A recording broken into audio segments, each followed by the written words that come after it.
Good morning. This is Horizon's Middle East and Africa. Our top stories this morning. Whatever it takes, Donald Trump signals readiness to allow the conflict with Iran to go on longer than originally planned. The U.S. now saying it destroyed the IRGC command and control facilities. Tehran responds to attacks with missile launches across the Middle East. Drones have struck near the U.S. embassy in Riyadh, pulling Saudi Arabia into a widening conflict that has so far impacted 12 countries. Energy crisis, attacks on oil and gas facilities in Saudi Arabia and Qatar, adding to the worst case scenario for energy traders facing their biggest challenge in years. Plus, the UAE and Qatar lobbying U.S. allies to persuade Trump to go for an off-ramp sooner than expected. We will unpack all of these latest developments throughout the hour.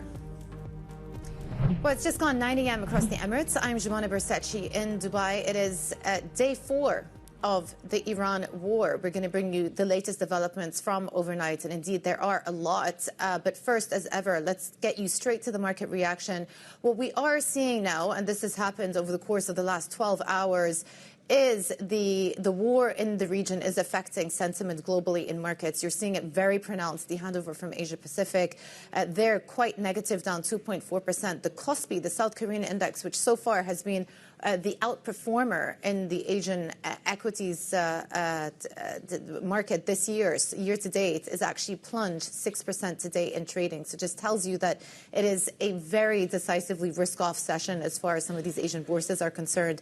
S&P futures also leaning towards the red today, down almost 0.8%. This after a stable session yesterday. So actually we saw Wall Street sort of end up around flattish, muted by the end of the day, but the VIX shooting up to levels not seen since last November. And then let's take a look at the oil complex this morning. Brent is now sitting just shy of $80 a barrel. We are up 2.6% as we talk about the Iranian strikes now on energy infrastructure in Saudi Arabia, in Qatar. The war continues to expand, intensify, and we talk about also the disruptions in terms of the passageway and volumes around the Strait of Hormuz. All of that is having an impact on oil, also on gas. I'm going to get there in just a moment. And then 10-year yields. Take a look at where yields are trading.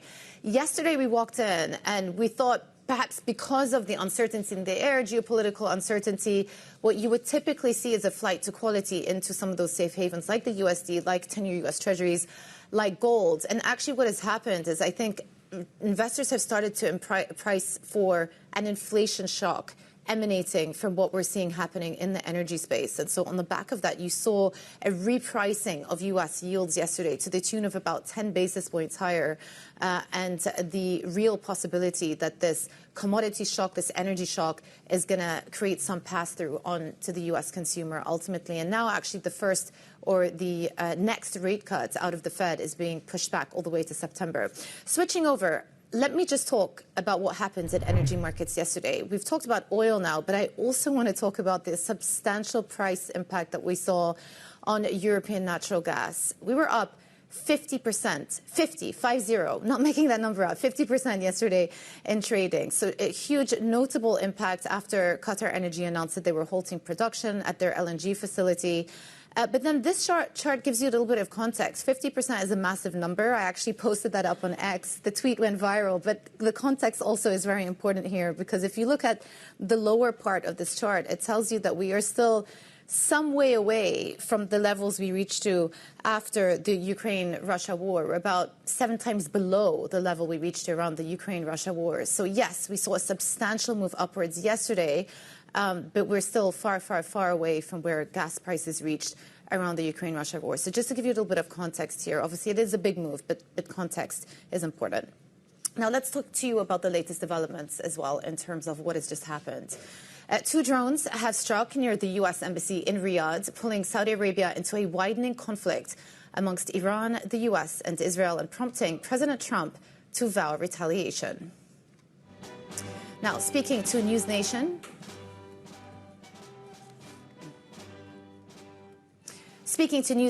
President Donald Trump said the U.S. will hit back, but says it remains unlikely he will put boots on the ground. It comes as the UAE and Qatar are privately lobbying allies to help persuade Trump to reach for an off-ramp that would keep U.S. military operations against Iran short.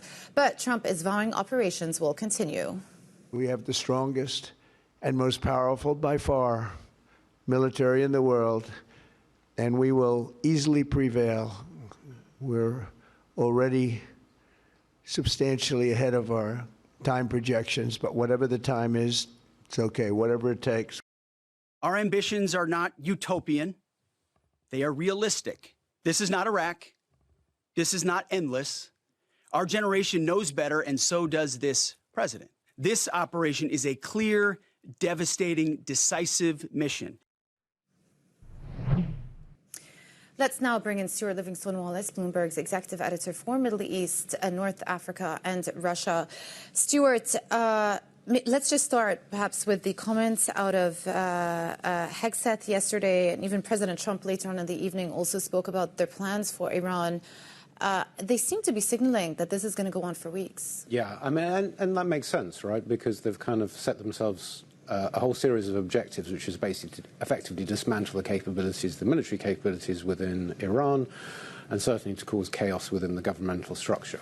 So we know they are going after hundreds, probably thousands of targets. You know, in the first couple of days, I think it was well over 1,000 targets, and there are many more to come. Now, they say they have air superiority, which is exactly what we saw in June during that 12-day war. So to some extent, they can now act more or less wherever they like. But again, it's going to take some time because Iran is a very, very large country and it has a lot of defense on the ground. Yeah, and two developments this morning, the U.S. saying that they destroyed the IRGC command and control facilities, and then also the State Department issuing a notice to U.S. citizens to leave the region. This applies to most Middle Eastern nations, so implying that at least the guidance, the official guidance, is that this could go on for a little while. We published an article overnight talking about the fact that UAE and Qatar are looking for a potential diplomatic off-ramp. What do we know about what's happening behind the scenes? So, I mean, I think in terms of the Gulf nations, you've seen that for several weeks in the run-up to this war. They were trying very hard, I think, to find a diplomatic solution here. So Oman in particular was acting as the mediator, but we know that the others were engaged as well. And again, it comes back to this policy that you've seen over the last several years. You've got most of these countries trying to get their economies away from oil or energy dependence and broaden them out. And they know full well that you need stability, geopolitical stability, in order to have economic growth. And so in some respects, this is, you know, a continuation of that. What we've seen over the last several days is clearly not good for business. I mean, on the most basic level in terms of disruptions to airlines, to cargo, to energy flows, but also in terms of confidence. So I think they're going to be trying very hard to find a way that this can end swiftly. And how much of a game changer is it, the fact that energy infrastructure has started to be targeted, both in Saudi Arabia and in Qatar the last 2 days? Yeah, I mean, to some extent it's something of a red line, right, because it impacts the economy directly. And I think you've seen some very strongly worded statements come out of the GCC, again, a couple of days ago. And I think going forward, again, that sort of underlines the sense of urgency here in terms of trying to find a resolution. Quite what that looks like and quite what would make the White House comfortable with some sort of ceasefire remains to be seen, but it's clear where they've set the red line so far. From the Iranian perspective, unclear when the new supreme leader will be appointed. They have their own procedural system as to, you know, who's effectively going to take over at the top. But what are they trying to achieve? What do we understand is their thinking behind targeting all of these key Gulf Arab states? I mean, I will tell you anecdotally, I was at a conference in Saudi Arabia a month ago, and the Iranian finance minister was present. So there were diplomatic relations between Saudi Arabia and Iran. Why are they targeting Riyadh and the Aramco facilities now? I mean, to some extent, that's exactly what Iran said it would do in the run-up to this conflict. So they are sort of doing what they said they would do, which is anyone that is hosting U.S. assets, notably U.S. military bases, is fair game. That is the basis of fair game. But of course, that's now spreading to infrastructure, as you said, energy, but also airports, cargo ports and so on. So I think, again, what it is, you know, what does Iran fundamentally want out of this? It's going to make it very clear that it has no intention of capitulating to whatever demands are being made of it. There's a degree here that it's an independent sovereign nation, that it has certain rights as it sees it, and that it's not necessarily going to kowtow to this armada that Trump has brought into the region. What that actually looks like in terms of an exit for Iran, really hard to see. Yeah. Stuart, thank you so much. Stuart Livingston-Wallace, Bloomberg's executive editor for Middle East, North Africa, and Russia. Well, joining me now is Barbara Lee, former United States Assistant Secretary of State for Near Eastern Affairs and former U.S. Ambassador to the UAE. Ambassador, really good to have you with us on the show. Let me go back perhaps to the very beginning, which is, what is the U.S.'s rationale for this war? What is the justification as far as the Trump administration is concerned? Well, Jumana, we're day 4, and we've heard 6 or 7, 8 different elements of the reasons, of the aims and the reasons for the U.S. to have started this campaign. The president surprised everyone, the American people, in beginning the war on Saturday morning in the middle of the night for most Americans, but surprised people in particular by framing it as aimed at regime change. Straight out of the gate, those were the terms that he set out. Now, over the course even of Saturday and into Sunday, we heard a variety of other elements thrown into the mix. And today you had the president speak, the Secretary of Defense speak, with, again, aims that seem to be in contradiction with each other, with even Secretary of Defense Hegseth saying this is not about regime change. But the president's been very explicit. He keeps returning to this, while at the same time throwing out this is about going after the missiles, this is about the refusal of the Iranians to capitulate on the nuclear program, going after proxies, the Houthis. So it's pretty muddled. So, you know, if you fast forward, Pete Hegseth is saying that this isn't going to be an endless war, which means that it is going to be ending at some point, whether it's days, weeks, or possibly months. What do you think is actually, I mean, this goes back to what I was saying in the first question, what are they looking to actually achieve? Is it an obliteration of their full nuclear military capabilities when it comes to Iran, obviously I'm talking about? Is it a decapitation of their leadership, senior leadership, which of course we saw a big example of over the weekend? Or is it more broadly, you know, a regime change that would involve a democratically elected leader, in which case there are many historical precedents to that would suggest that it's a very, very difficult task to achieve.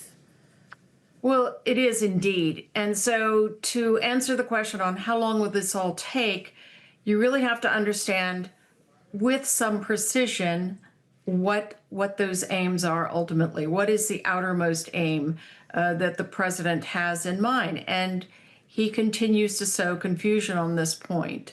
Now, it is possible, and he has spoken in terms of 2 days, 3 days, 5 days, and then today, 4 weeks, 5 weeks. Look, I think he can essentially decide it's good enough at any point along the way, because the major achievement for him was the targeted killing of the supreme leader, who was both the symbol but also the architect of 37 years of really repressive and destabilizing policies. But how long it will take to go after the complete arsenal of ballistic missiles, drones, to grind away at the remains of the nuclear program, that could be several weeks. But it's going to be on the president to say when it's good enough. If he really and truly goes for something called regime change, that's a really open-ended proposition. Yeah. And at the same time, many U.S. institutions have a significant amount of financial capital invested in the Gulf countries, which are being targeted now. You were the ambassador to the UAE. How much sway are these Gulf states going to have with President Trump and determining the outcome of this war and a potential off-ramp, as I was discussing with Stuart? The president of the UAE, Sheikh Mohammed bin Zayed, and Crown Prince of Saudi Arabia, the Emir of Qatar, these three in particular have quite a lot of influence on the president's thinking, and he will listen to them as they lay out their concerns. Bloomberg has reported, of course, that UAE and Qatari officials are now pushing for a diplomatic pivot.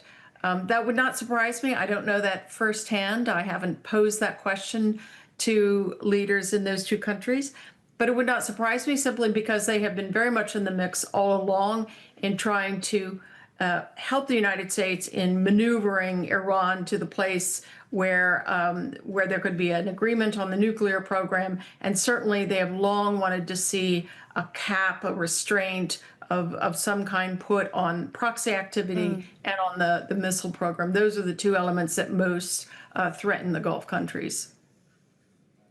Yeah, you know what's interesting is that over the last couple of years, many of these GCC states have sought to restore diplomatic relations with Iran. You saw it in Saudi Arabia. There was a deal brokered by China back in 2023 after a 7-year hiatus. I wonder whether all of the actions taken over the last couple of days torpedo all of that work, and whether we are entering into a new paradigm now where the relationship between these GCC states and Iran has been damaged irreparably. The relations have been badly damaged. Look, this was shocking to everyone that if the Iranians were clear about their intent to target U.S. forces wherever they could find them, meaning in all of those Gulf states, it was shocking indeed to people, the governments, the societies, to Americans, that Iran would begin targeting civilian infrastructure. And on the first day, immediately, airports, hotels, apartment buildings, anything that they could reach. And now, of course, yesterday, energy infrastructure. So the goal appears to be to spread pain as far and wide as possible. And it will be extraordinarily damaging to these relations. And on the other hand, all of these Gulf states are well aware that they have to find a way to live in this difficult neighborhood with this extraordinarily difficult neighbor. What is the best case scenario of how this comes to a close? Best case is in the next week or so, the president judges that enough damage has been done to the ballistic missile arsenal, that, as I said, the remnants of the nuclear program are really ground to powder, and that there is some indication that the new leadership, the post-Khamenei leadership, is ready to have some sort of discussion about terms for the way forward. It's a very open-ended phrase that I've deliberately chosen because I don't think there'll be any quick return to nuclear negotiations, that's for sure. Ambassador, we really appreciate you staying up late for us in these really unprecedented times. Barbara Leaf, former United States Assistant Secretary of State for Near Eastern Affairs and former U.S. Ambassador to the UAE. We thank you for your time. Thank you.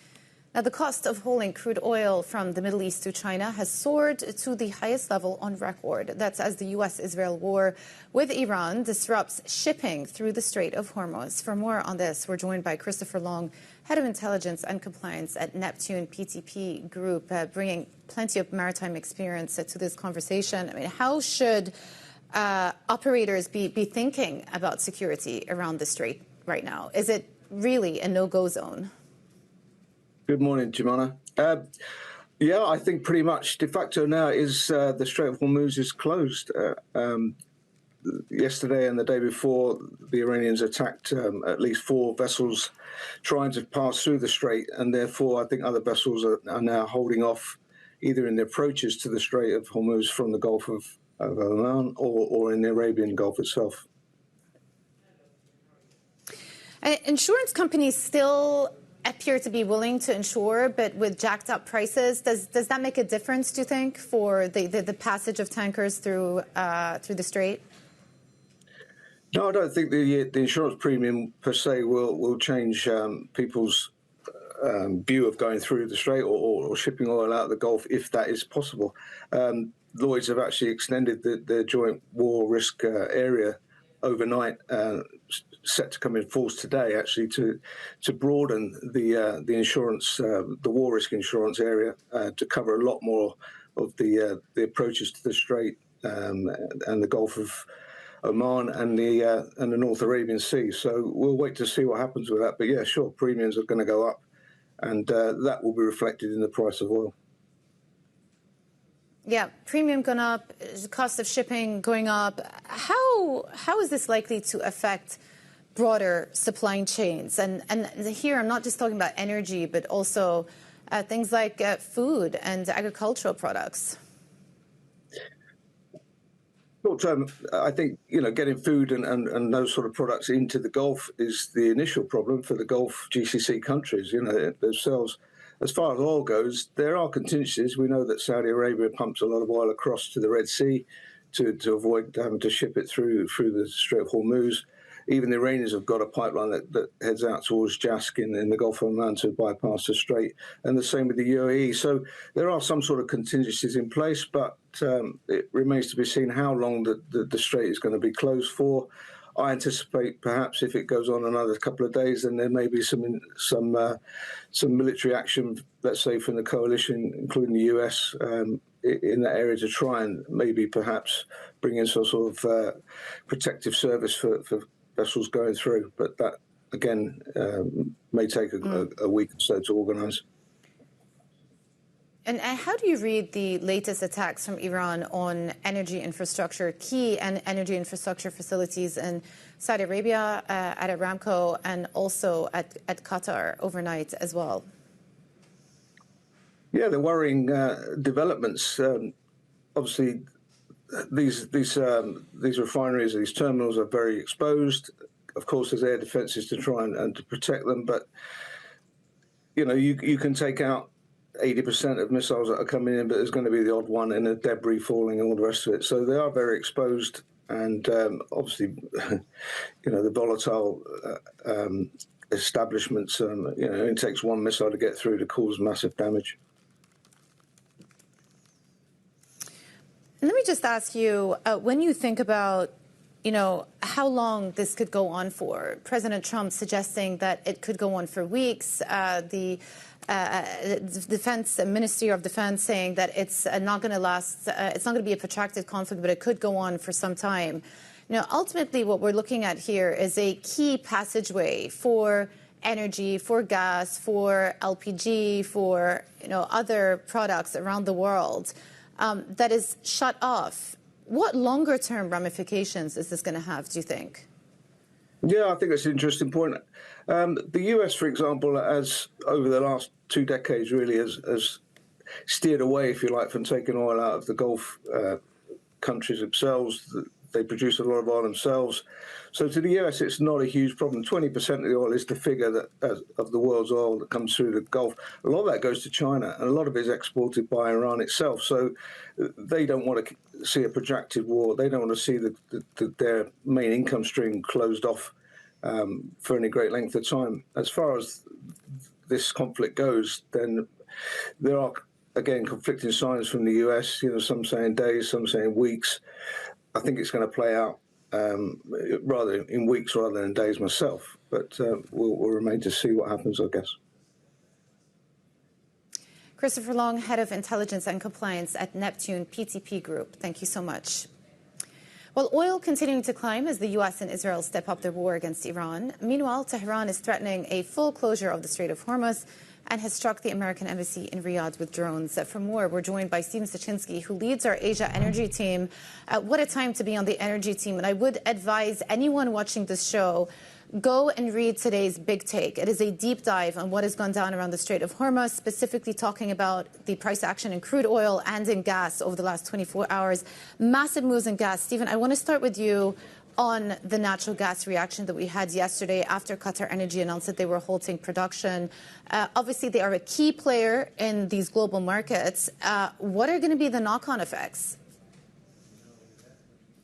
I mean, I think the knock-on effects could go from things like, oh, prices rise for a few days if this is a short, protracted outage and there's peace and the Strait of Hormuz opens again, to potentially one of the biggest gas crises in the history of the industry if this were to go on for weeks and months. So right now, there are a lot of unknowns.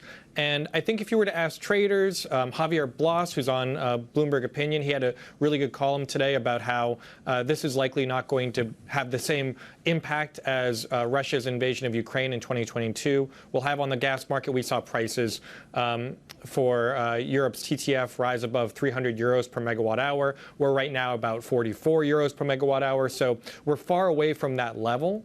But I think a lot of it really just depends on how long this outage continues, because the Qatar LNG export plant provides 20% of global LNG. And while Bloomberg NEF says that, for example, China, the world's biggest buyer of Qatari LNG, provides 30% of their total LNG supply, could kind of withstand a short-term outage. If this continues for weeks into months, suddenly China's going to have to find supply from elsewhere, and maybe they're fighting with Europe for that supply. Could there be a price war? That's the sort of situation that the market is most worried about. Stephen, thank you so much. And we're going to keep a close eye on what pans out in the coming days with natural gas and also with oil as well. Brent's getting very close to $80 a barrel. That was Stephen Czerkinski leading our Asia Energy team. Now, coming up, we discuss the impact of a prolonged war with Iran with Karen Young from Columbia University. That's next. This is Bloomberg.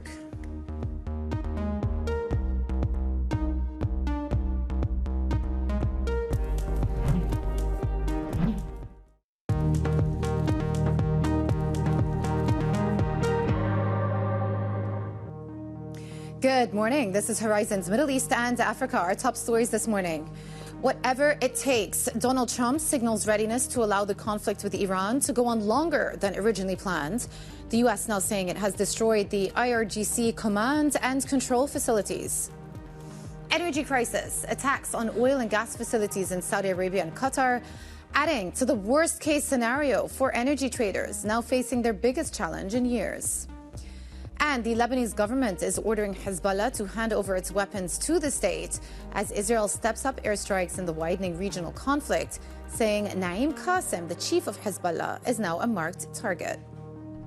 It's just gone 9:30 a.m. across the Emirates. I'm Jumana Bersachi in Dubai. Well, the Iran war is having an impact on global markets. We're seeing it this morning. The handover from Asia Pacific, deeply negative. The Asia Pacific index down 2.2%. Not shown here, but the Kospi down 6%. So a dramatic decline. And I will say there are a couple of stocks within the Kospi that are actually doing quite well today. My colleagues in Asia were talking about it. And those are the defense missile contractors that work with the likes of the UAE. Those stocks are actually up 25%. So defense is a bright spot in the Kospi on a day when the index overall is down 6%. So there are little bits of green, but mostly the handover has been negative from these Asia-Pacific indices.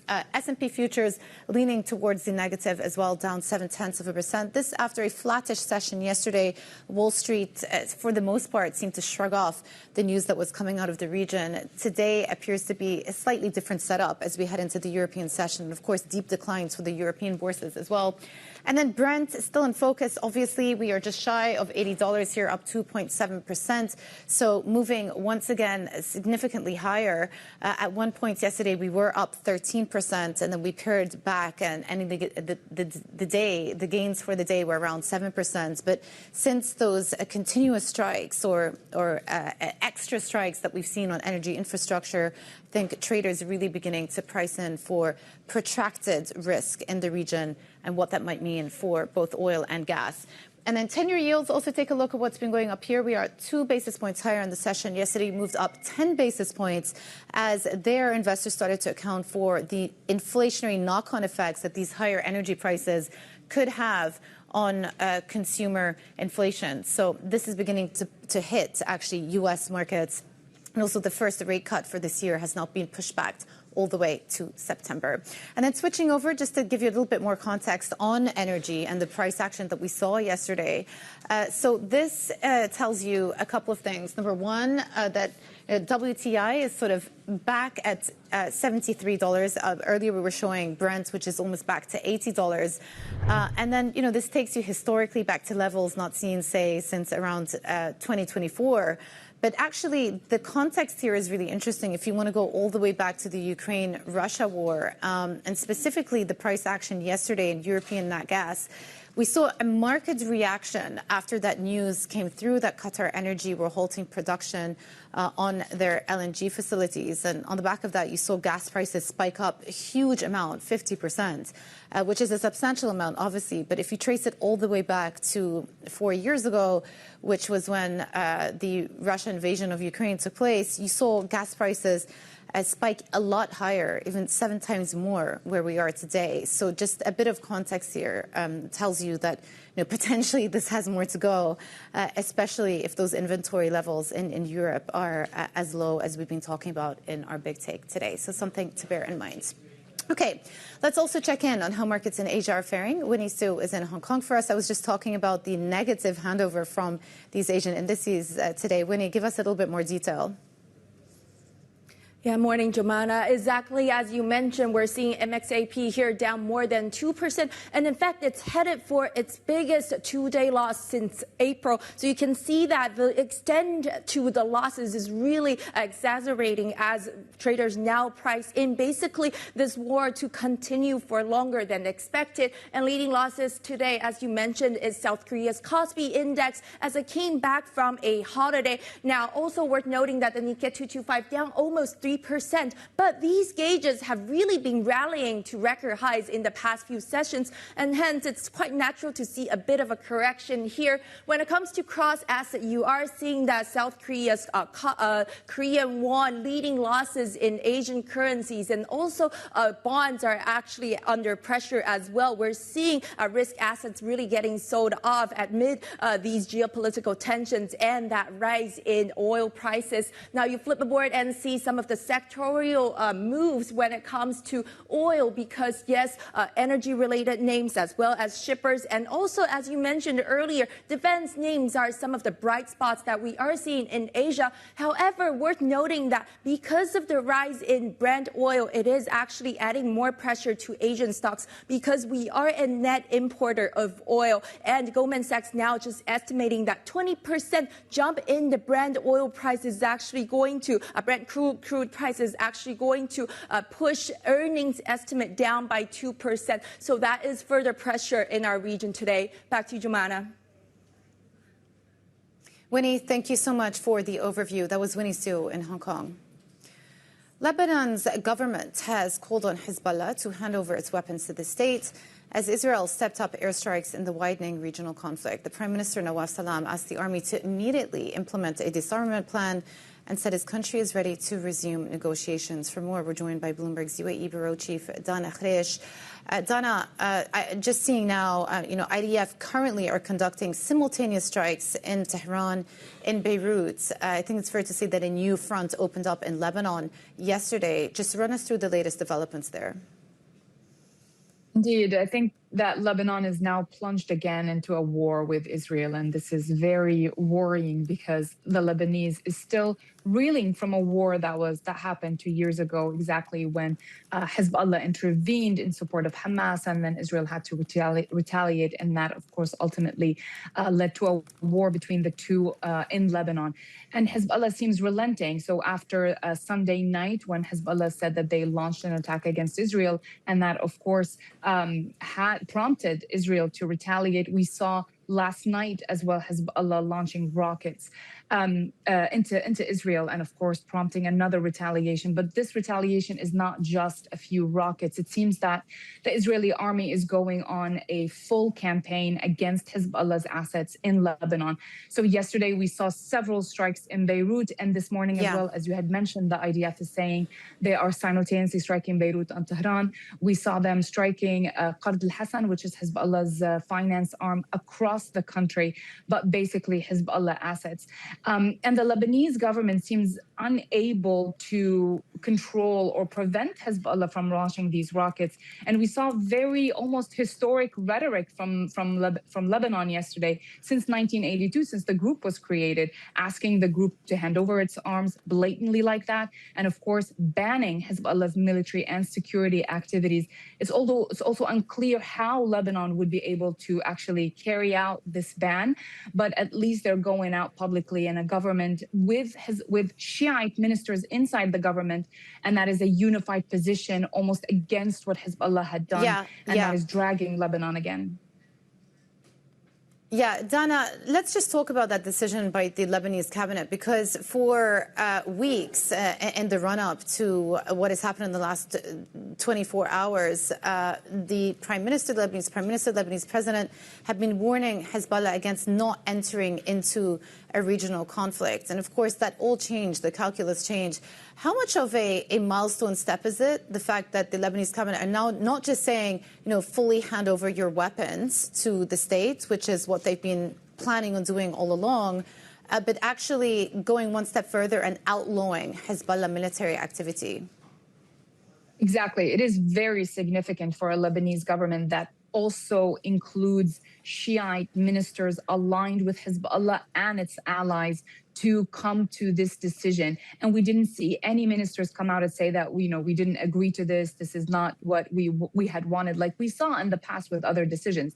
But the prime minister going out, taking the podium and just telling exactly what the government has decided. Like I said, it's quite historic. We haven't seen this since 1982, since Hezbollah was created and started this military apparatus inside the country and expanded. And the thing is, like, the Lebanese government, I don't think, could guarantee that Hezbollah wouldn't get involved. And I think we were all waiting for that. And now, they are avenging. They started with avenging, the supreme leader, Ali Khamenei's killing. But now they're saying we are responding to Israel's attack. And I think it begs the question here, would this be the last nail in the coffin of Hezbollah's military security presence in Lebanon and the region? And will now... I don't know if Israel would now finish the job, as we had seen from the Israeli military chief of staff saying that, we will not conclude this campaign before the threat from Lebanon is eliminated. And that really begs the question, how far will they go? And what does it mean for Israel, for Hezbollah's threat to be eliminated entirely? Yeah. Dana, thank you so much for the reporting. Dana Khreish, Bloomberg's UAE Bureau Chief. Well, for more on the regional instability as a result of the U.S.-Israel war with Iran, we're joined by Karen E. Young, Senior Research Scholar at Columbia University Center on Global Energy Policy. Karen, thank you for joining the show. You've written in your most recent article that if the goal of these attacks, and we're talking about the Iranian attacks here, if the goal of these attacks was to move the GCC states to push the U.S. and Israel to conclude their attacks on Iran, the opposite has occurred. So unpack that for us, please. Thank you, Jumana. Yeah, I think what we're seeing now is a more resolute and unified Gulf stance, GCC stance, similar to what we saw last June. But this is much more serious. It's much more severe because so immediately after the Israeli and U.S. attacks on Iran, Iran decided to retaliate on all 6 of the GCC states and to target civilian infrastructure, airports, ports, data center, apartment buildings, and now diplomatic facilities, U.S. embassies. So it is ratcheted up in terms of the escalation cycle very, very quickly, and this has created a sense, I think, of solidarity, and also that this just can't continue. That the kind of sense of being under attack, whether it's by drones or missiles, is just not tolerable. Do you think there's a possibility that the Gulf countries create a coalition to actually get involved in the war militarily? So we're seeing the beginnings of defensive retaliation. We had Qatar shoot down 2 Iranian military aircraft just yesterday. The next step would be some sort of offensive retaliation. I don't think that we're going to see a very cohesive military response from the GCC. We have the precedent, of course, of the Peninsula Shield, but this would require something much more. I think if there will be more defensive activity, certainly more interventions and interceptions of aircraft and using interceptors, of course, to continue stopping the missiles and projectiles.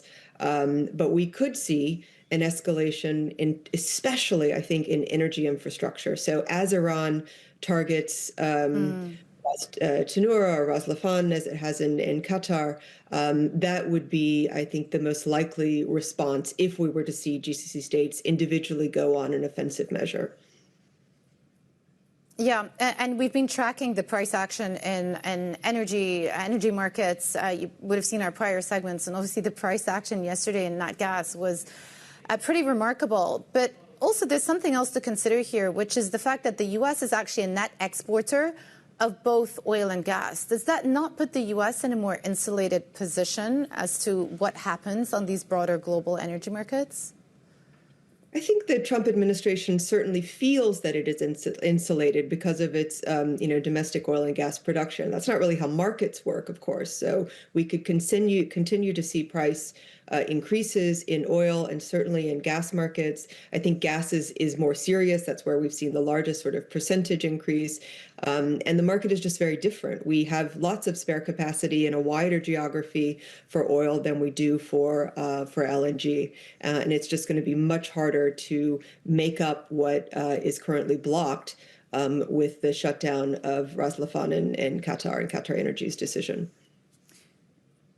Yeah, I appreciate maybe this is a simplistic question, but is it fair to say for as long as this war goes on, we can continue to expect prices to stay supported and, if anything, potentially even squeeze higher?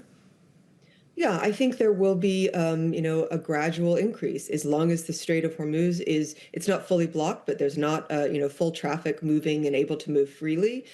We've got now hits on Saudi refining facilities, and we've got the shutdown of a major LNG global facility. So that is just going to be, part of the pricing considerations for both of these products. And if we see even, prolonged difficulty in exits. So, you can make up some of the crude in the pipelines, in the East-West pipeline through Saudi Arabia and through the pipeline in the UAE to Fujairah. We have nothing else like that for LNG. There is no replacement. So, I would expect this will be seasonal too, right? So if this were to continue for months and we get into certainly the autumn where we see more European demand increasing and a drawdown of storage of gas in Europe, we could expect gas prices to be very, very high. Karen, always a pleasure to chat to you. Thank you so much for coming on. Karen E. Young, Senior Research Scholar at Columbia University Center on Global Energy Policy. Well, Saudi Arabia is getting pulled deeper into the widening regional war after Iran stepped up strikes on the kingdom. I spoke with Saudi Arabia's Prince Turki Al Faisal, who told me Iran is lashing out to widen the conflict. This obviously is a provocative step on the part of the leadership in Iran to try to elicit a response from the kingdom that would then be responded to by them, and it will widen the conflict, not just between the kingdom and Iran, but also between the whole area and Iran. And it's a very unwise move on the part of the Iranians. They seem to be, simply lashing out in order to widen as much as possible the conflict and in order to inflict as much damage as they can, not just in terms of military damage, but also in terms of the ego and the pride and showing the ability that they can affect things as they go along. Why do you think Iran has been sending all of these missiles and drones across and directed at key Gulf states? What is the objective? Well, they didn't hide their objective. From when Mr. Trump started talking about military action against them some time ago, more than 2 weeks ago, they plainly said that their reaction to that would be widespread and will involve not just American targets, but other places and facilities, not just in the area, but around the world. From their perspective, I suppose, they think that they're in a conflict of existence, existential threat to them. And so they want to be as forceful in their reply from their perspective in order to force on America to retreat or to reach some kind of conclusion to the conflict. Now, Saudi Arabia and Iran restored diplomatic relations back in 2023. That was after a 7-year hiatus. Do the events over the last three days change the calculus from the kingdom's perspective in terms of the relationship with Iran? Well, definitely, whatever trust and confidence building occurred during these past 7 years to get over that previous low point in the relationship is being eroded by the actions of the Iranian leadership now. You saw the official statements that came out of the kingdom at the highest level, which described the Iranian attack, not just on the kingdom, but on the other Gulf states as well, as being treacherous and totally unacceptable. And from that perspective, I just can't speculate where their actions will lead us to. So multiple different strands that you talk about there. I'm going to ask you specifically about, again, the trajectory of Iran. The U.S. president has made it clear that he's looking for some form of regime change. Do you see that happening in the coming months? The experience of regime change in our part of the world has not been good. We've seen the experiences more recently in Iraq and in Afghanistan and in Syria and in other places, in Libya, where states, as they were recognized within defined borders and so on, either collapsed or are in a process of collapsing. So if that is the aim of the American intent from this activity in Iran, there are unintended consequences that will come about. And as I said, whether it is in Iraq or Afghanistan or Libya or in other places, it is always the unexpected that comes about that cannot be foreseen when the plan is put in action by whoever is perpetrating that plan. So if Mr. Trump has a clear view of what he exactly wants, I think he should put it on the table so that not leave it to circumstance or haphazard and simply allow for disintegration, civil war, and more bloodshed taking place, not just in Iran, but in the whole area. Saudi Arabia's Prince Turki Al Faisal and former Saudi ambassador to the U.S. UK Prime Minister Keir Starmer says Britain will not join the U.S. in offensive action against Iran. Starmer said his government does not believe in regime change from the skies. The British Prime Minister pushed back against Trump's criticism that he was slow to authorize the use of military bases, saying actions must have always a lawful basis and a viable, thought-through plan. Bloomberg has learned U.S. Treasury Secretary and China's Vice Premier Hu Lefeng are expected to meet in Paris later this month. The meeting signals a planned summit between Donald Trump and Xi Jinping is pushing ahead despite the American strikes against Iran. Sources say the discussion could address a possible Chinese purchase of Boeing planes, commitments to buy U.S. soybeans, and Taiwan.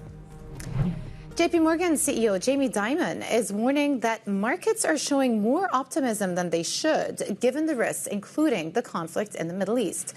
Speaking with Bloomberg in Miami, Dimon said inflation could run hotter than expected, especially if the U.S. and Israeli strikes on Iran keep oil prices elevated. One of our brilliant folks wrote a report years ago, Mike Semblis, that if you look at all these wars around the world since World War II, the market reacts, but it never had a real long-term effect other than the Israeli conflict, where the oil prices tripled and went on for an extended period of time in 1973. So the world kind of takes this in stride, but geopolitics is a major issue. It's much more complex today than it has been since World War II. I'm talking about Ukraine, Russia, Iran, North Korea, our relations with China, and that could have an effect, but it may not. So these things may diminish over time. This war with Iran, if it is short and oil goes to 80 or 90 or 100, but it's a short time and not prolonged, it probably won't have a major effect. If it becomes prolonged, then all bets are off the table. Well, how offsides would this market be if there were truly a stagflationary shock, given the fact that there seems to be comfort with the idea of disinflation right now? Well, I think that's true, but I think that was true before this war. So if you look at, my view is the asset prices are kind of high, credit spreads are kind of low. There's kind of a lot of complacency in the market. I'm not sure, we look at risk, we look at the broad range of outcomes, and there are negative outcomes, but one of them would be, inflation. I call that's the skunk at the party. So it's been coming down, but it seems to maybe have leveled off around 3%. If things make it go up, and this is only one thing, you can look at medical prices, construction prices, insurance prices, wages for certain things, other things, inflation is a big thing, it's not just oil. So we'll see. Right now, this will add a little bit, literally a teeny bit to inflation, not a lot.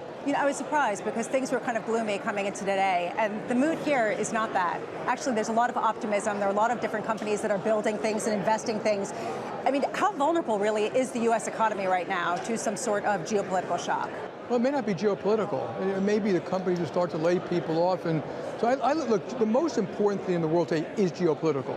What happens to the free Western democratic world, which has kind of been under attack by Russia and Ukraine, by Iran in the Middle East, a little bit by China, who wants to, divide and conquer the Western world, and, both militarily and economically. You have all their neighbors are rearming because of their actions, not because of anyone else. So those are the most important things. I'd add global deficits are so large, but those are like, I call them like large moving tectonic plates that may or may not affect the economy in the short run. They may be determinative in the longer run. And some of these things, when you talk about war, Vietnam, did it affect the economy in the very short run? No. It had a 20-year effect after that. So you got to look at these things as they're moving plates that can take 5 years to have an effect, but the effects will be real. Right now, the economy is doing fine. Asset prices are high. People are assuming things go on. I mean, no one you talk to has any idea that credit spreads can gap out a lot. And they could, just because of sentiment. And so yeah, I think there's a little bit of a little more exuberance than I think there should be, but we've had years of it. And the one big beautiful bill adds to growth this year. Bank deregulation, other deregulation adds to growth, and animal spirits. So we'll see. But you pointed out, I think the skunk would be inflation. So we got to keep our eye on that one closely. Jamie Dimon always coming up with those terms, the inflation, the skunk risk, he's saying now. That was the JP Morgan CEO. Jamie Dimon speaking with Bloomberg's Lisa Abramovich in Miami, but obviously making a good point here because the market is not priced in for a stagflationary scenario or a commodities price shock or a massive ramp up in inflation. And so today what you are seeing is the global ramifications of the war in Iran. The handover from Asia was super negative this morning with the Asia Pacific index almost down 3%. S&P futures, NASDAQ also down substantially, 0.8, down 1.1% for NASDAQ. The setup is pretty risk off as we head into the European Open. European markets also down 1.1%. And remember, Europeans are still net importers of energy. Whatever we're seeing in energy markets is going to have knock-on effects to these European countries. That is it for Horizons Middle East and Africa. I'm Jemana Bersetchi in Dubai. Stay with us for Daybreak Europe. This is Bloomberg.